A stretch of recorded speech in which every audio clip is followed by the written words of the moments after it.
I don't know about you, but I've learned that ideas have power. The ideas that take residence in our minds steer our thinking. Our thinking drives our actions, and our actions determine our results and ultimately our destiny. Ideas, both good and bad, have steered human history and will determine the results of your day. My hope is to curate and pass on some of the best ideas. Ideas that create positivity, that build momentum, and produce extraordinary results. Ideas that build better businesses.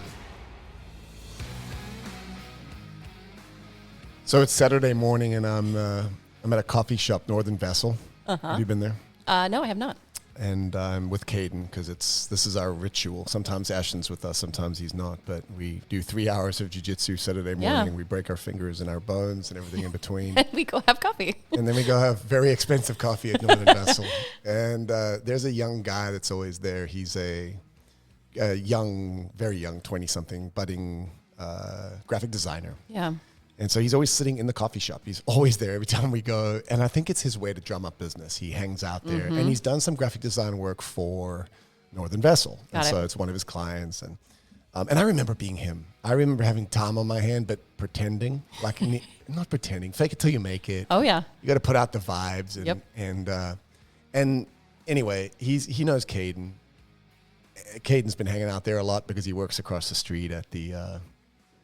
that like art collab area. Anyway, long story short, this young guy starts trying to be, I really applaud him. He starts asking me questions. Yeah. And he knows I own several businesses and I think he thinks I've done some things and he starts like interviewing me, which I hate because I always prefer to be on the asking side. I don't like being the guy being interviewed, but I think it was really, really cool. He's trying to learn and he's trying to, but when you're in sales or when you're a coach, you know when someone's consulting, what they're trying, what they're trying to do. Yep. So I try to just re-steer the conversation. But at some point he said, "Hey, so what are the success principles? Like what's the most important things to run a business?" Which I don't know. It's such a bad question because. What's your elevator speech for that? Like, I mean. Well, there's a million things I could say. Yeah. But I got a little flustered, actually, because what my brain did is it immediately went to my sum total page that I've got with I don't know, tens of thousands of words of collected wisdom and ideas and principles and business books and everything from Tony Robbins to Dan Sullivan to you name it, Marcus Aurelius, you name it. Yep. And I tried to answer his question, and I came up with like one or two things. I think I talked about delayed gratification, and I think I talked about the idea of this is marketing, actually falling in love with your client. Yeah. But man, I walked away, and Caden was there, and Caden's had a billion of these conversations with me over the years. And I was just really annoyed because I was like, what the heck? Here I am. I've spent all this time, most of my adult career, curating and collecting all of the most important insights. But what I've never done is actually taken the time to, shrink it down. Yeah. I'm going, your hands I know. are doing this. My hands always move. Shrink it down into a nugget-sized set of principles or ideas that I think are the ones that rise to the top, specifically for business. Because I've done this with just life in general with the Winning Thoughts series. But I'm like, let me think this through. So I immediately, that afternoon, went to my office and started compiling some of these thoughts. Yeah. I was pulling stuff from all different places. And what emerged was, so far, what I've got is, I'm calling it the 15 principles for success. And it's specifically related to, I think, business success. Yep. This isn't self-help or life in general. And here we are. And I think this is my bi-weekly podcast opportunity with you. And so we're in the build a better business space. And what I'm going to do is go on a little 15, it's not a 15 week, I guess it'd be 30 weeks. Yep, it's going to take a little time to get out. Yep. Well, there's no rush. We're here. Yep.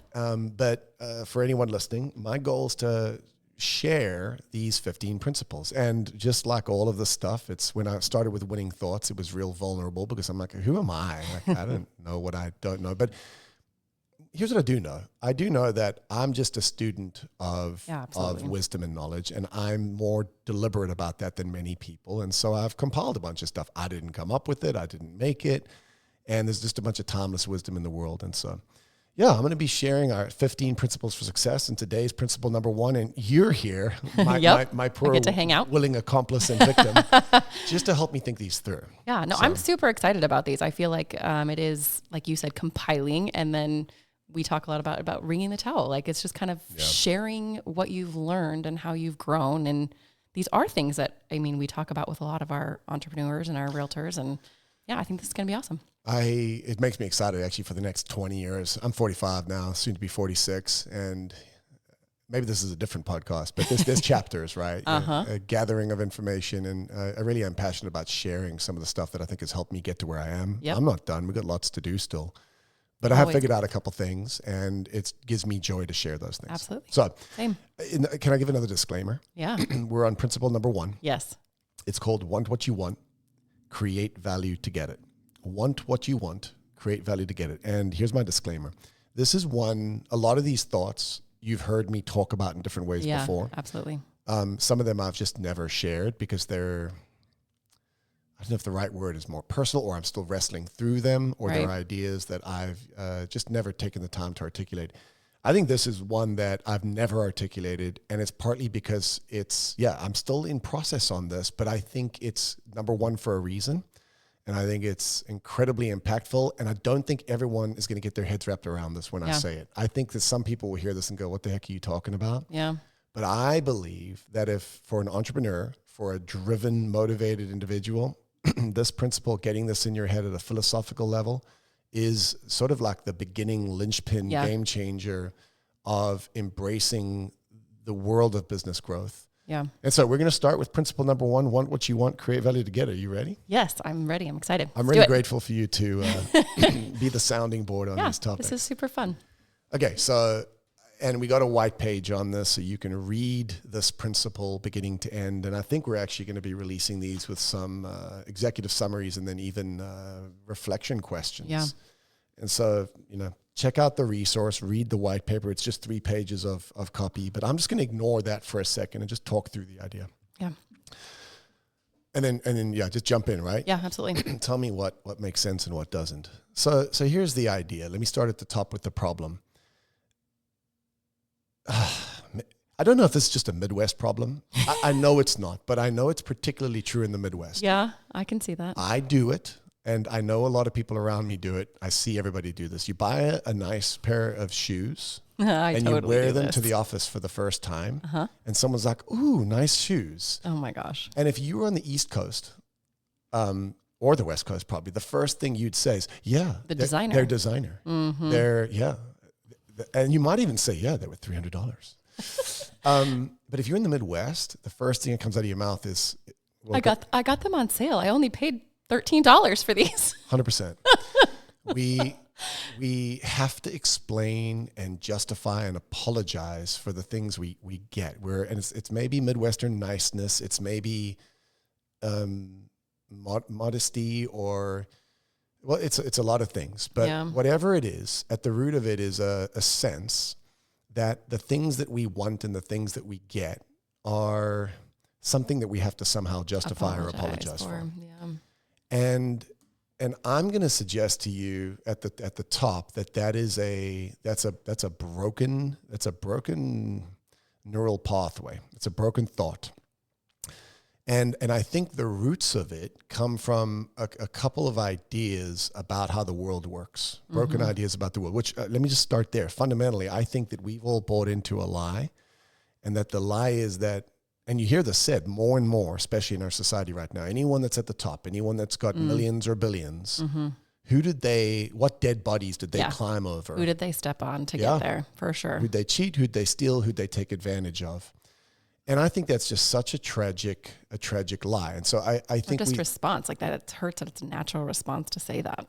Say that again. It hurts that it's a natural response to say that when you look at those people. I don't know. Well, especially if you've maybe been someone that worked really, really hard to build something and create something and did it in a really good way that created value for the world around you. But it's a lie. And I think we've all bought into it. And I think that I do it all the time. And maybe throughout this, I'll just reference my story. Here's my story. I want a van. Yes. I've talked about it with you guys. Adventure van. I love it. And I've done all sorts of things. I justify it in all sorts of silly ways. And by the way, this is not a small van. This is a big Sprinter van with all sorts of conversions done to it with giant wheels that can survive Go anywhere. zombie apocalypse. And I'll tell everyone, I actually just put the deposit down on my van that I've been talking about for 8 years 2 days ago. I didn't know that. Congrats. I'm super excited. And what I've done though with the van is I justify and apologize all the way through. We don't do certain things as a family. Like we don't spend a lot of, like we really could move into a bigger house. We stayed in our house for a long time. Our house is probably, we live below our means. But this is the one thing, we love to travel. I have to justify or explain. And if that's you, know that you're just like everybody else. Definitely not Other alone. than maybe narcissists and weirdos.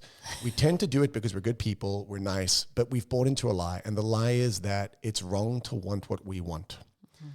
And so that's the first point here, is it's okay to want what you want. And I want to dig into wanting here for a second.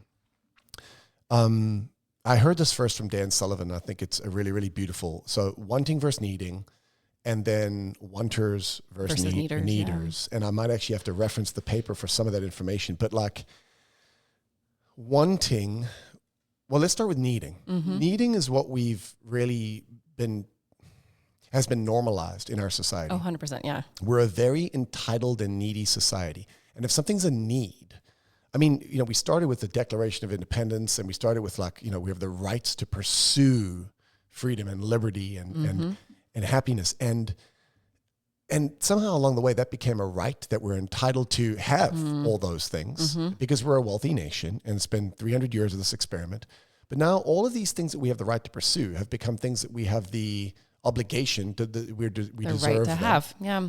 And so then they've become these needs. Like I need to make a certain money. I need to, whatever it might be. The thing about needing is needing really does stem from an entitlement. And it's okay to need something. Because if I need something, it's not selfish. It's not, right? Yeah. No, I mean, this is way practical, but when I was thinking through this, it brought me back to when I was teaching second grade. We had an entire unit on the difference between needs and wants. For real? Yes. I taught that. And needs are good. Yeah. You have to have them to live. You have your shelter, and you have your clothes, and you have your food. And so, yeah, it's that lie of where does that line stop between a need and a want, and those we've kinds of been things. told that we're entitled to our needs. And so if I can classify something as a need, then it's okay for me to, and frankly, I can expect the world to give it to me. Yep.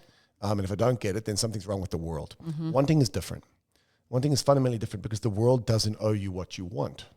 And what that does, wanting is a fundamentally different beast, because if it's something you want and the world doesn't owe it to you, then it's something that you have to go and earn, or you have to find a way to get it. But wanting is not bad. Wanting is a powerful force. Wanting is the force that's created most of the economic flourishing that we see around us in this country. And if you're not an immigrant, you might not understand how good it is here. And I think a lot of that stemmed from American. It took a lot to come here on a boat where half of the people died. And then if you walked from east to west to get to Oregon on the trail, the other half of you died.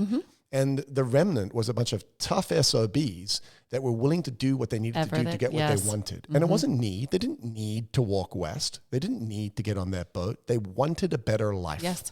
Wanted to go build their own thing, wherever that may be. Wanting is fundamentally different than needing. And so I think that's the first big point. And then if you keep going down that thought, there's a difference between then wanters and needers.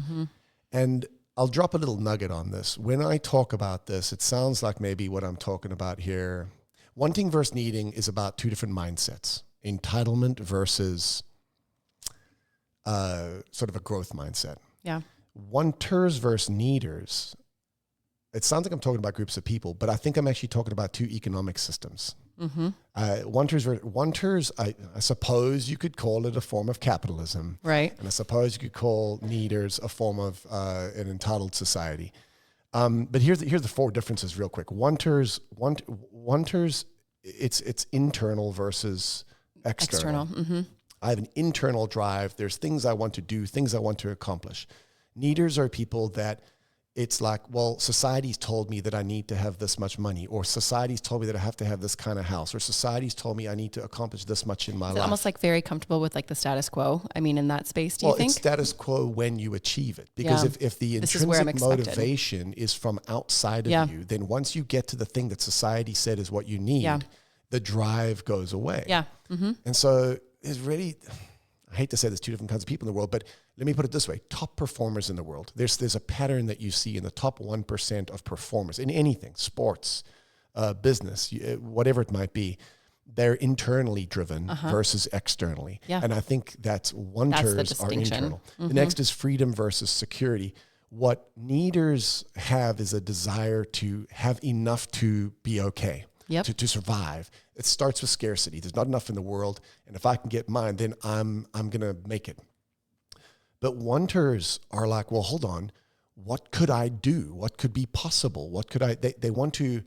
They don't want to just survive. They want to dream about what could be done. It's about the possibility of creating freedom and options for themselves. And like you said, the non-scarcity, so they have an abundance mindset in that way as well. Yeah. Yes, it's that's next, abundance versus scarcity. So these are the four distinctions: internal versus external, freedom versus security, abundance versus scarcity. So, needers start with a scarce, limited world. There's only so much time, money, and whatever, and they need to go get their piece. Yep. Wanters are like, there's just every option in the world is possible. What do I want to go do? What is the space I want to play in? What game do I want to invent? Where can I go? The dreaming side of that, right? And then finally, creative versus either reactive or competitive. Needers are reactive or competitive. So they're competing with everyone else in the scarcity space. And so they react. If the competition does this, then we need to do something to react to what the competition did, because we're always playing a game that's trying to get security, have external motivations for what we need to do. Because we're in scarcity, so we compete and react. Yeah. Whereas wanters are like, given abundance, given their desire for freedom, and given their internal motivation, wanters view the world as a big open board, and it's more about, what can I go build? What do I want to do? Yeah. What do I... Makes me think of the world is the playground. Like, they're the people that are like, I can go, I can build. And my contention, and it's not just my contention, again, I've borrowed a lot of this from various people in the world, but like, my contention is that most of the good things you see in the world started with a wanter. An idea from a person, yeah. And those ideas typically don't come as reactions to things that other people were doing. Steve Jobs wasn't reacting to something. I don't think Elon Musk is reacting to something. I think these are weird, and I need more examples because not everybody likes those guys. Can be a little hot button. They're contentious right now. Yeah. But there's something to note about, so if we just stop there for a second, it is okay to want what you want, because wanting what you want is human. Humans have always wanted things. We're coy and we're embarrassed to admit our wants. And so we bury them, or we apologize. We justify. There's no rational, logical reason anyone should buy a van as expensive and crazy as the van that I want to buy. But it's driven me forward. And I think when we get to the second part of this thought, it all wraps together, because until you know the end, the beginning still feels selfish. So what I'm saying so far sounds selfish. Yeah, you should want what you want. Yeah. Wanters are better than needers. Needers are entitled. It all sounds a little self-serving. Okay, so what you're saying, Dylan, is you just want to go get your van. Yeah, but I mean, it really is something that I think, and I don't, like you said, I don't know if it's a Midwestern thing or whatever, but it's for sure the way that I was raised and the internal tapes that I have. And even I just struggle with it now, even saying, like, I really do the justification thing a lot. And it's internal and even then external, the way that you explain to people. But here's like, it's so exactly how I tend to operate, and it's hard to turn that off. What's your understanding of the root of that? What in your brain, if you can look inward, what is the motivation or cause for that? Well, I think I was raised in you work hard. You work hard for the things that you go get. So it's not just, it wasn't like an entitlement thing for me, but it was still like an apologetic, it's shiny. It's like, you don't have to have this thing that's like better than everyone else. And it's kind of selfish if you want that thing that you shouldn't get to have. I don't know. I mean, I don't know what the internal nature of that, but it's for sure an internal tape that I have. And yeah, it's selfish is kind of the internal feeling that I have when you talk about your wants like that. Well, I'll make the proposition that there's two fundamental causes that are underneath this, even if it's subconscious. I mean, the first, kind of what we talked about already, is this idea that it's ambition is selfish, and that the only way to get, especially big things, shiny things that are, and I don't want a Ferrari, right? But we've all got a Ferrari. Oh yeah, whatever that is to the you. heck it might be. The idea is somehow that the people that have those things must have, you have to take to get, is the lie. And unfortunately, that lie is being said very vocally in our society right now. But the second is that the world runs on some sort of zero-sum game. And a zero-sum game is where there's a limited amount of chips, like poker, right? Right. There's only so many chips on the table, and That's all. and if they move that way to this person, that means they came out of my pile. But if you look at the world, I mean, there's so many great books to read. Go read *Sapiens* about like the story of humanity, or we've created. It's gotten better and better and better. We've built all these capacities out of very little. Yeah. And so you either buy into a zero-sum game, or you buy into the notion of abundance and creation of value, and that this thing can keep growing. And I think if you study history and you spend enough time looking backwards, you realize that the notion that you have to take to get is a lie. Yeah. Okay, so I think where I go next on this idea is that I suppose the first take home is that we have to learn that it's okay to embrace our wants. Yeah. And maybe in the exercise, we've got some of this as well, but maybe the first step for a lot of people is just to, I mean, if in fact we've all been beaten into submission to be afraid of wanting the things we want, first step is to like just look in the mirror and go, well, what are some of my wants? Like, what are the things that deep down I've always wanted to be able to do from a little kid? Like, and maybe they're just ambitions. Like, I want to go be a dancer, but I then, I got married and I had kids and I got a job and excuses. And I'm like, well, no, I can't do that because that would be, I have responsibilities. And so that might be your van. There's a lot of different vans in the world. Yeah. What's yours? What's yours? And I think that's an important question to ask. And then I think that the next step is real simple. And this is directly from Sullivan in Strategic Coach. But the first step is very, very clear. You must stop justifying your wants. You must be willing to say, hey, these are the things I want. I may get them, I may not. But it's okay to want them, especially given where we're going to go next. Yes. And that's this second point.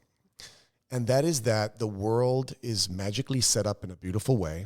Look, okay, I suppose there are examples of dictators who get what they want because they stepped on on people. Yeah. Sure, there are examples of that. Yeah, but it's not the majority. I don't think that's how the world really works. In fact, I think those things tend to end poorly. Like they don't end up well usually. I mean, society weeds that stuff out generally. And Hitler did what he did for a while, and then he ended up dead. Yep.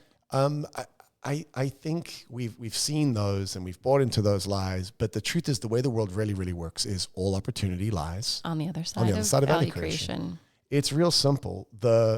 In reality, the way the world works is if you give and you create and you build and you make the world a better place for other people, that is the mechanism for getting what you want. And I'll bring it back to my story. I'm an immigrant. I came here with nothing.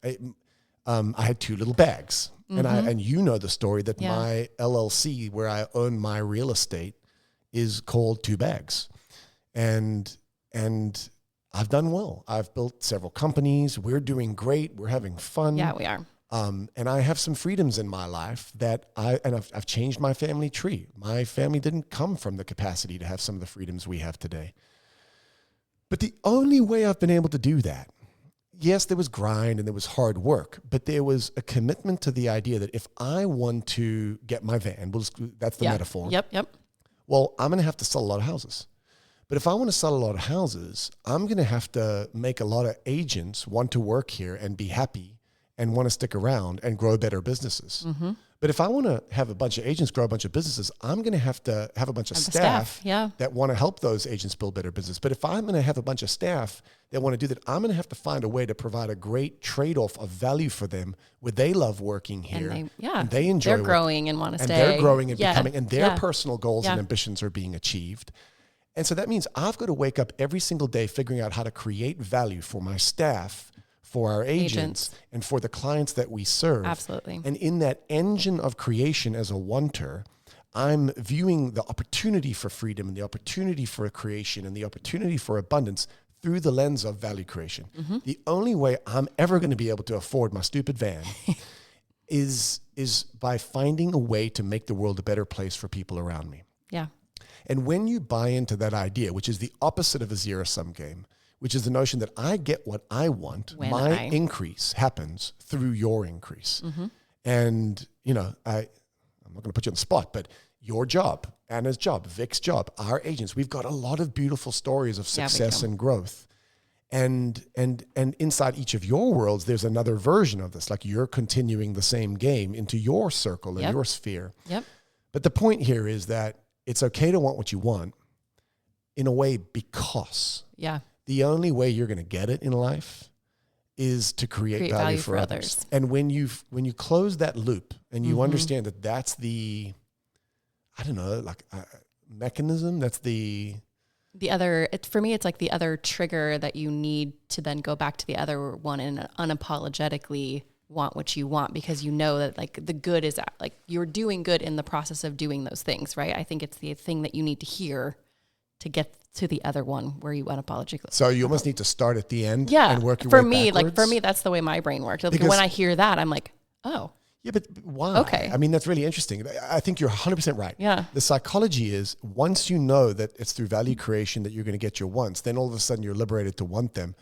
But that's an interesting chicken egg scenario where it just shows how societally the extent to which we've been beaten into believing that our wants are selfish or that our... But it's so true. What could be any more natural or logical that a human being like would grow up desiring certain things and that we'd all have different things that we desire. Yep. And what a beautiful world to live in where people get to go work to earn those things by creating value in the world for people around them. But I think you're right.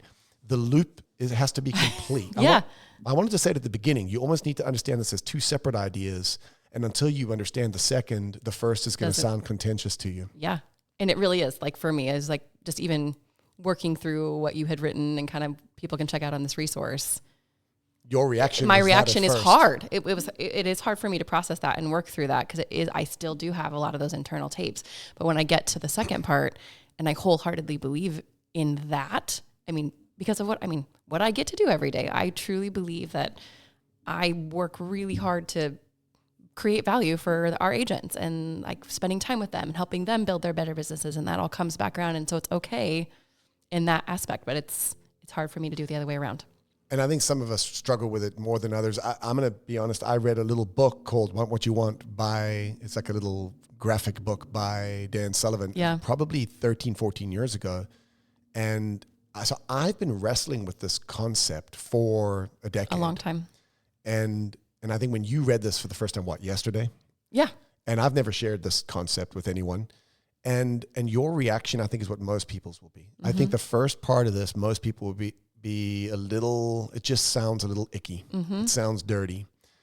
And I think I'm okay with that because I've had time to process. Yeah, you've wrestled through it. Yeah, we need to wrestle through it too, I think. But if you're listening to this, and we've got 14 more principles coming, but if you're listening to this, I do think that this is the beginning because it's the engine that liberates entrepreneurs to understand that the world, the system of how the world works is not what you may have bought into. Yeah.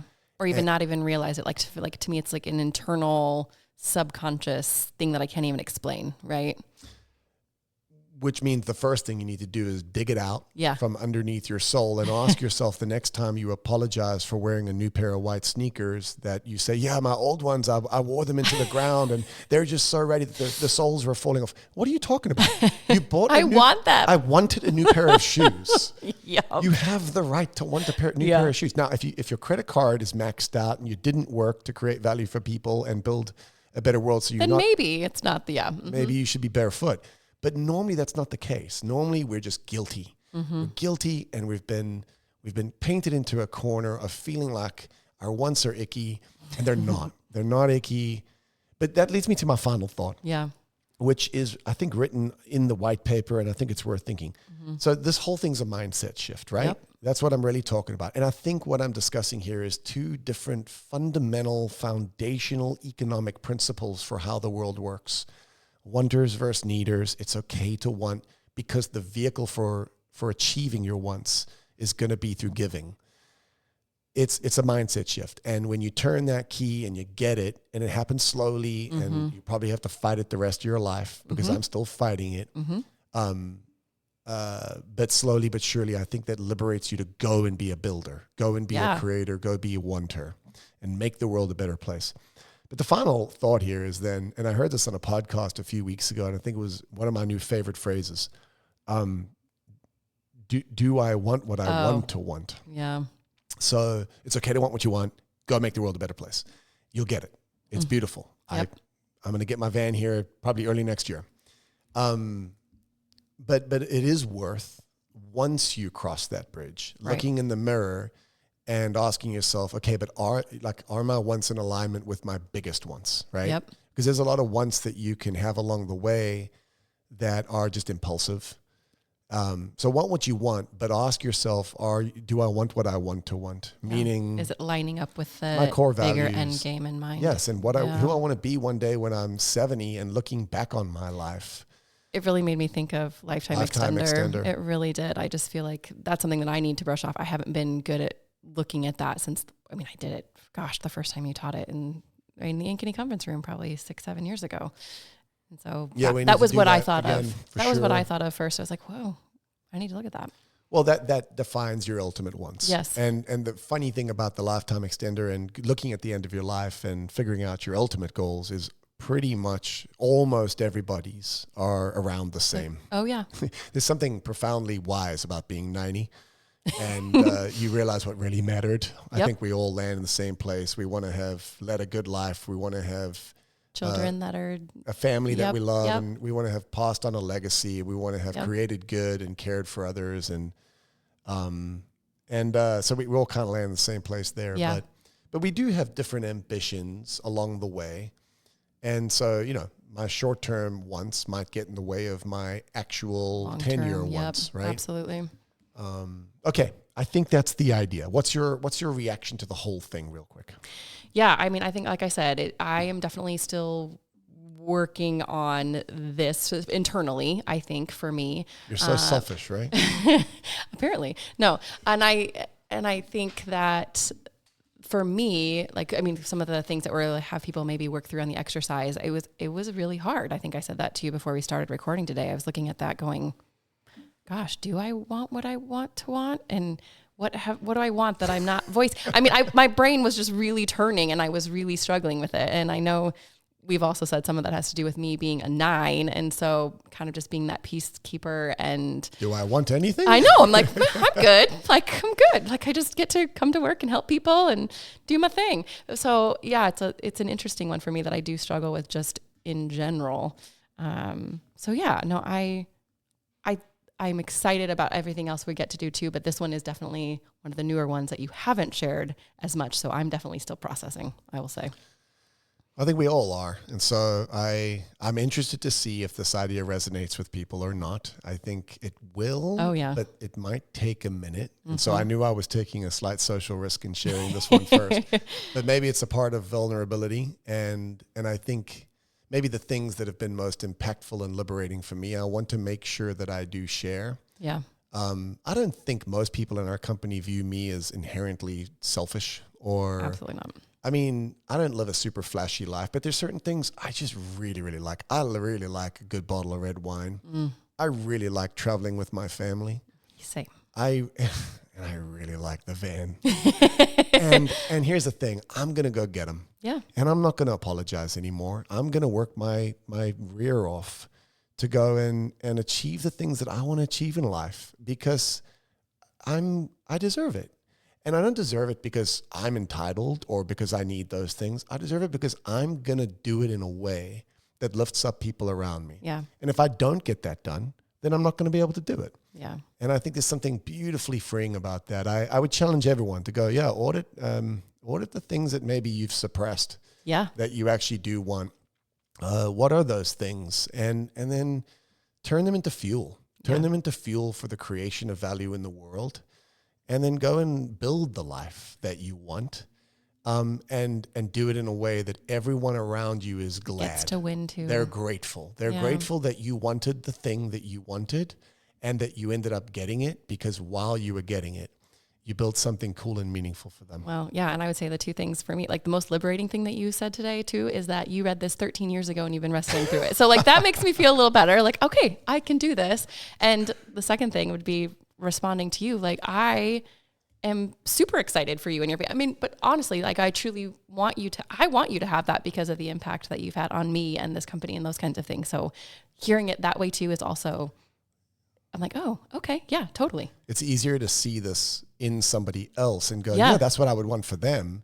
But it's hard to internalize it then back on our own story. Yeah. And I think it'll take time, but, hey, appreciate you wrestling through this with me. Yeah, it's fun. We got a lot more of these to Yeah, here we go. And maybe we'll end up with more than 15. Maybe. So here's what I'll do. I'm going to actually read the summary of this when we close these out. Yeah. How about the production quality of me explaining it as we talk about it? But appreciate you guys all listening, and I hope this one hits home. We need to stop justifying the things that we want and start embracing them as the fuel that drives innovation and creation.